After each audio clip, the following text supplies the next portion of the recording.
Hey, it's your girl Kim Brooks for another episode of Kicking It with Kim Brooks, your favorite best-selling author from Detroit, Christian fiction and nonfiction for singles.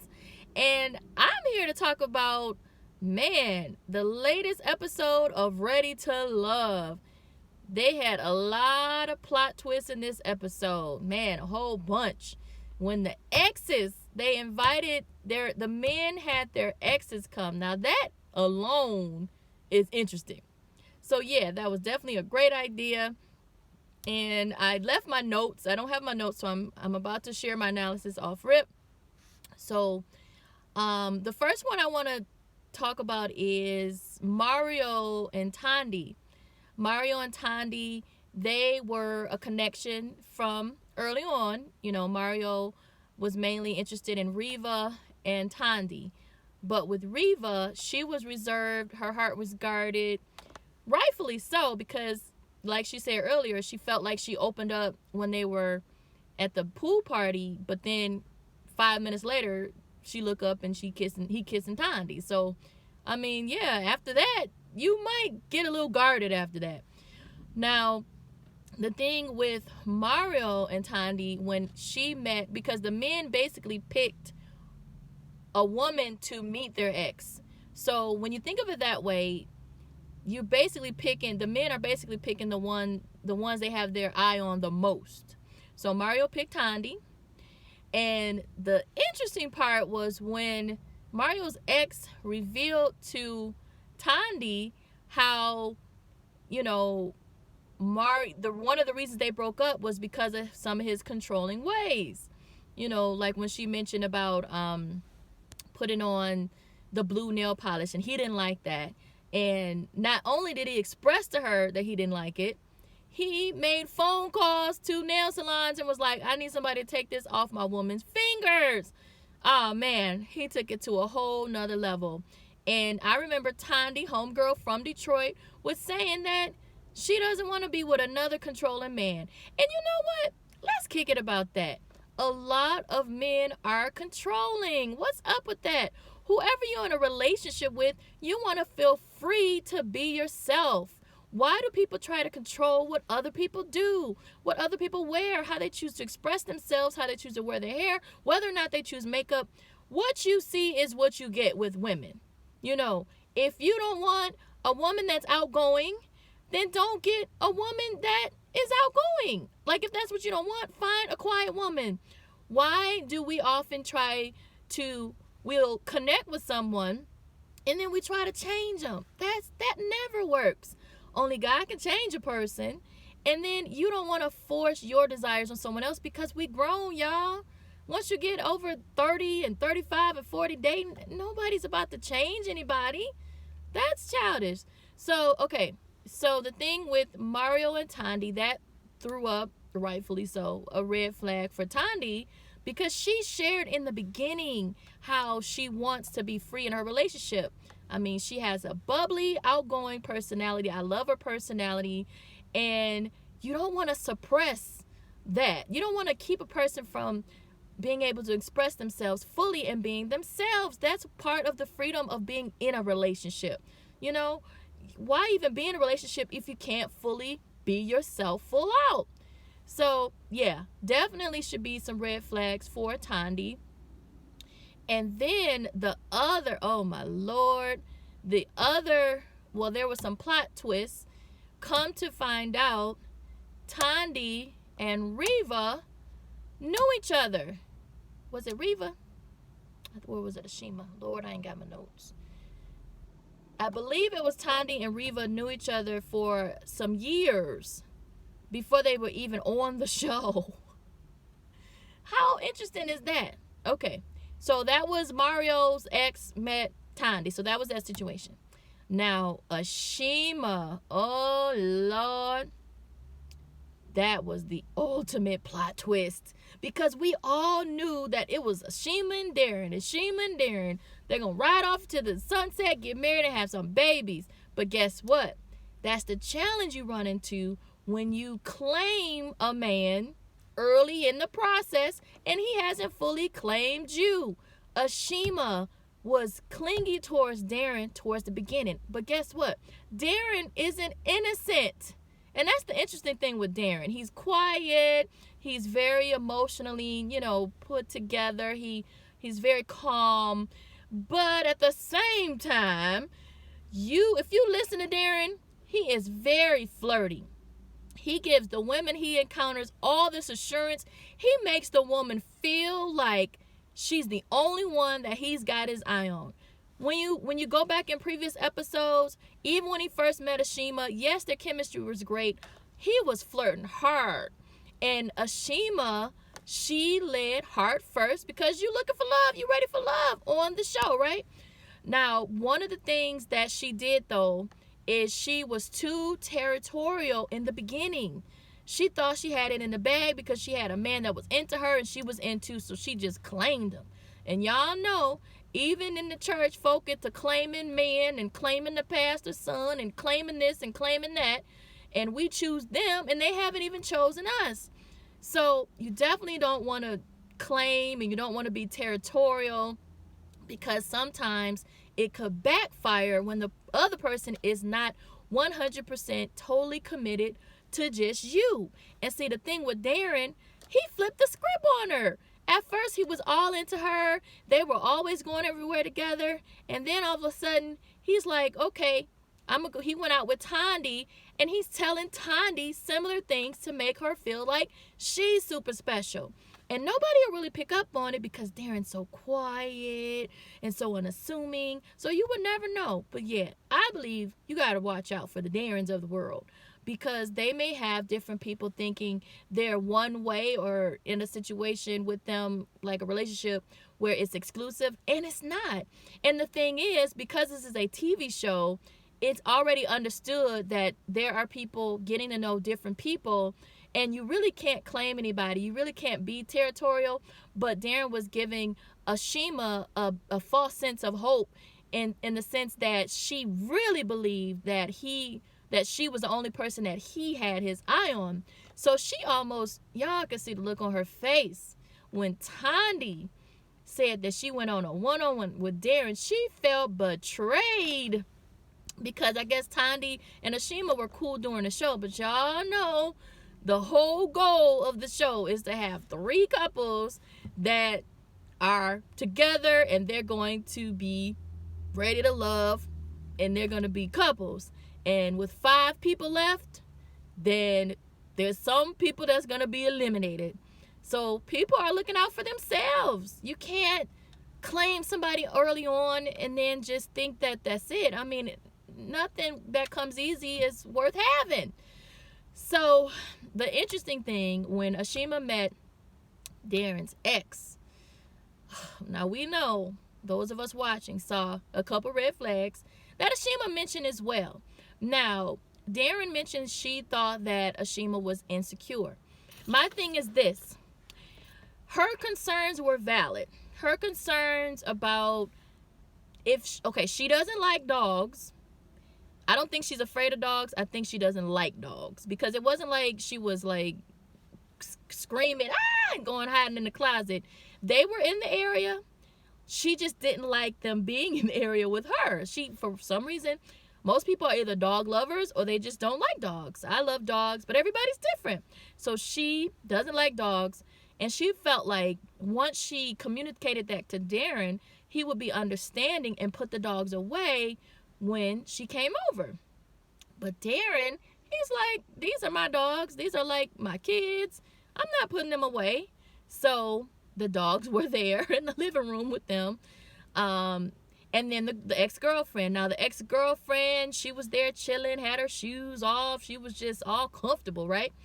And they were chatting a little bit. The only thing about the ex-girlfriends being there, and this is what I didn't like, it seemed like some of the ex-girlfriends that were there, they immediately picked up something that may be an issue or problem down the line, but it's like they harped on it, like they did it on purpose. Like, oh, so you don't like dogs? I don't know if that's gonna work out if you don't like dogs. They like his children. You gotta work something out. And instead of just kind of chatting, hi, how are you doing, it's like the ex-girlfriend is interrogating a potential girlfriend. that is kind of weird in and of itself, because obviously you guys are exes for a reason. So why do you think you have the secret key to what's gonna make it work, and it didn't work with y'all? So that was the part that was kind of interesting. So Darren's ex-girlfriend, she mentioned that about the dogs, and then Darren mentioned that he and his ex-girlfriend were in the same field. Ashima immediately picked up on it, and then Darren mentioned they may be going in business together. Now, Ashima, again, her concern, I get it. But the only thing, Ashima, is it's too early. Y'all not a couple yet. Y'all not a couple. You have no exclusive rights to that man. You have no say in who he sees or who he talks to or who he does business with, because you're just on a show going through a process. And that's one of the challenges with us as women. Sometimes we lead with our heart when we get to know someone new, and we don't want to do that. You want to remain as analytical as possible. You want to guard your heart, and you don't want to let all your guards down, because now it just... it's a setup for heartbreak if it doesn't work out, especially that early on. I think Darren made a comment when they were doing their one. He was like, this is our third 101, and you sit up here talking about, I can't, because I think she made a comment, you can't, I don't want you to text Tondi, or no, but no, boo, you don't have that right yet. You don't have that right. You guys are not exclusive. And even if you were exclusive, you would have to even talk about the stuff with like the business partner and things like that. You guys may have to consider setting boundaries. But another thing, like I said earlier, in a relationship, you don't want to feel bound to another person's insecurities. You want to feel like you can communicate and come to a compromise on what can make you feel comfortable. Even with the dogs, you would have to come to some happy medium with the dogs. But guess what? Both parties have to be willing to do that. And I'm not even sure if Darren would even be willing now. But the thing is, Darren knows that they're not in an exclusive relationship, and that's how he's treating her. So Darren is cool in the fact that he's not treating her like she's, the only girlfriend. He's like, I'm on a show. This is the process. So that's the only thing with Ashima, is being too territorial too early on, claiming him in the beginning when he hasn't fully claimed her, even though he gave her the impression that she was chosen by him. She can't go off that, because at the end of the day, it's a show and everybody's going through a process.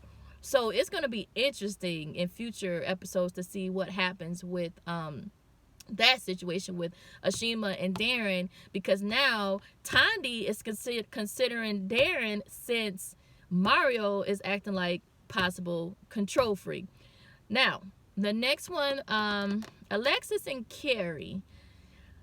Guess what? I was right. Remember, my prediction was right in my other Kicking It with Kim Brooks about Ready to Love, the previous episode. Remember, I said that I thought that Alexis would consider Carrie because he was established and he could, take care of her and give her what she wants, but that she did not have that chemistry. I said it. I so said it. And she confirmed it. She finally admitted it, She thought he was a great person, but there was no chemistry. And then I guess when she felt like he might not be, wanting to have kids like she initially thought. Now, to me personally, if someone says they're open to having children, to me that's a green light. Like, okay, so they'll be willing to have children with you. But for Alexis, it was like, I want you to just be excited to have children, because I want like a big family. And that's the other challenge. Alexis, my heart goes out to her. She's a beautiful young woman, and she wants a man who's established, who's stable financially, but at the same time, she wants somebody that's going to give her a lot of babies. So she definitely has a lot of praying to do to be able to have both of those in a man. So with Carrie, she kind of like let him down easy. Now his friend, oh my God, his ex or girl he used to date or whatever, that was a little weird. Because, when she was talking to her, it was almost like, in that situation, she was just interrogating Alexis in a sense that, like, she was sizing her up, And then the weird part at the end, talking about, let me see if there's some chemistry. I want y'all to kiss. What? that was kind of weird. I was like, what's she trying to do? She trying to get her, groomed for something else? So I don't know. Let me leave that alone. But that was kind of weird. And Carrie went for it. He kissed her. And I know Alexis was like, what in the world is this? So, yeah, that was interesting. Who did I miss?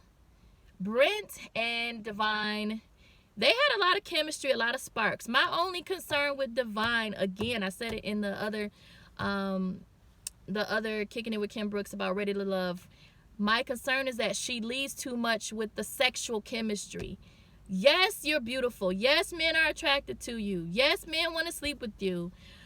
But you don't want to just lead with that because, like I said before, it's not the glue. It's not what's going to make a man stick and stay.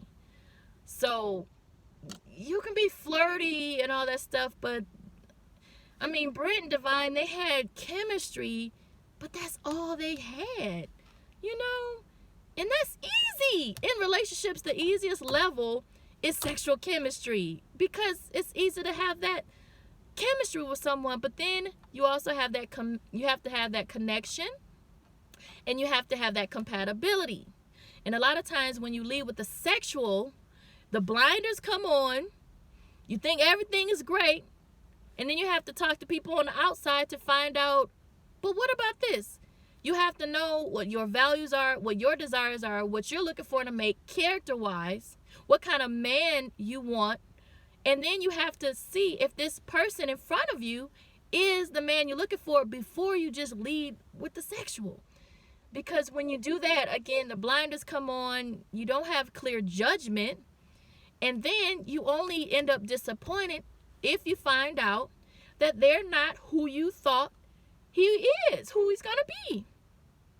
So you want to take time to get to know a person first to see if they're even worthy of any type of chemistry. And I promote celibacy until marriage, so shout out to the celibate brother in the beginning. He got thrown out in the beginning. They do us wrong on these shows. But anyway. But yeah, you don't want to just lead with that. And I'm not saying don't flirt. You want to have an attraction to each other. But all I'm saying is don't let it just be that. Continue to. Now, I like the fact that he opened up more. Brent opened up more. Yes. He talked about his previous marriage. Divine talked about her previous marriage. I wish they would do more of that. Connecting at that level so they can have a foundation to which they can build a relationship instead of just going for the jugular, kissing all, slobbing each other down at the car. So, yeah. But, yeah, those were the ones. Since the last time I talked to you guys, I guess Kimber was booted off, and the guys decided to do that. They thought she wasn't serious. Now, of course, we know, as women, we know she was serious, but I think she was going about it the wrong way. She was kind of pulling for straws. After Jimmy was gone, it's like, I gotta get somebody. So, when they had the meeting with the friends, and then she had Brent over, you would think they done been out 4 or 5 times the way they were like questioning him, and he was like, this is our first one-on-one. So that should have been a little more light, a little more carefree. And then London had said that, oh yeah, that's the other one, London.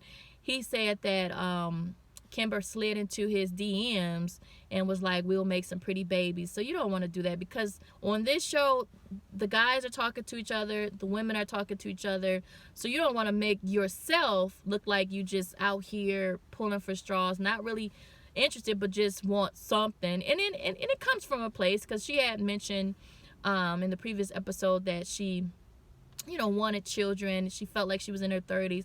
Y'all young ladies in y'all early 30s, y'all still can have a baby. Do you know it's women having babies in their 40s nowadays? So do not get anxious in your 20s and 30s talking about, oh, I need a baby, I want a baby. And it seemed like for Kimber, that was kind of like, it was shown that that's what she really was looking for. She wanted to stay on the show. She wanted to win. She wanted her love.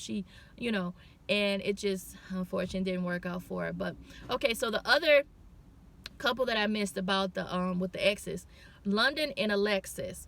Now the interesting thing, kind of like what I mentioned in the other video I did about the caution you should take, how you shouldn't really bring up the other person that they're interested in. If you're on a one-on-one, you want it to be a focus on you, so they can, so it can be about y'all. I mean, this is a show. Everybody's getting to know each other. Okay. So, London's ex was there. Now, London to me seems a little like he's very charismatic. He's handsome, but he reminds me of like a used car salesman. He's just out here. He's smiling. He's saying the right things to different people, but you really don't know, who he really, really wants. And I don't think he knows what he really wants, So, not to say he's a bad person. I'm sure he's a great guy. That's just the impression I got from watching him on this show. And so even kind of like his ex-girlfriend, she was really like interrogating Alexis, like Alexis had mentioned. And she came at her like what Alexis said, she got to put the boxing gloves on. She was like, wait a minute. And then London, the other thing that's kind of weird is when people have people come at folk and then the other person just looking like.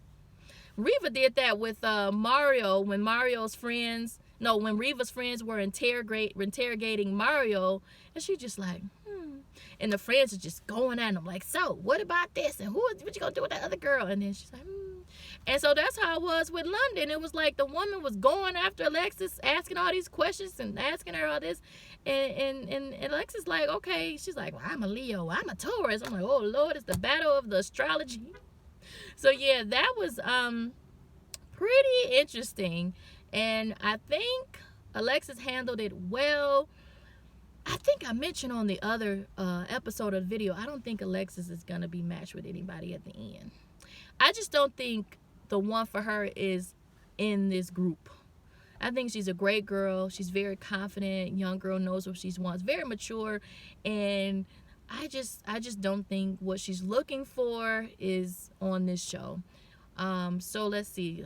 Predictions now. I kind of got thrown off with the Ashima. I just knew it was Ashima and Darren. Man, now I don't know with the dog and with the insecurities and stuff. Man, I mean, is it gonna be Brent, Divine, and Tandy and Mario, and it might just be two couples.